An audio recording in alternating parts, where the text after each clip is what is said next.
அந்த நேரம் விட்டுட்டு போயிட்டாங்க. இருந்தாலும் அந்த தப்பு மேம் செய்யாம ஒரு சிஎம் கையால வழங்கப்பட வேண்டியது. இருந்தாலும் மேம் நம்ம சந்தோஷத்துக்காக எல்லாத்தையும் பார்த்து அவங்க ஒப்படைக்கிறாங்க. அதுக்காக மேடத்துக்கு ரொம்ப நன்றி சொல்லி இந்த பட்டாவை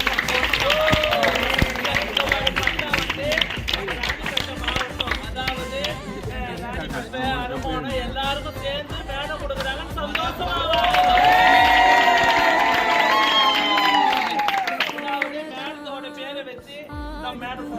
சந்திரலேகா நகர் நம்ம பேர் சுட்டிக்குவோம். நம்ம மேடம்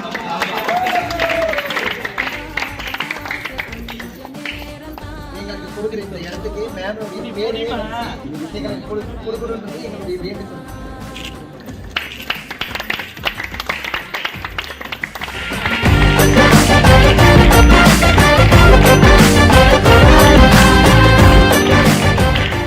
பிளே ஸ்டோர் மற்றும் ஆப் ஸ்டோரில் இருந்து பாலிமர் செயலியை QR கோடு மூலம் பதிவிறக்கம் செய்யுங்கள். செய்திகளை உடனுக்குடன் பெறுங்கள்.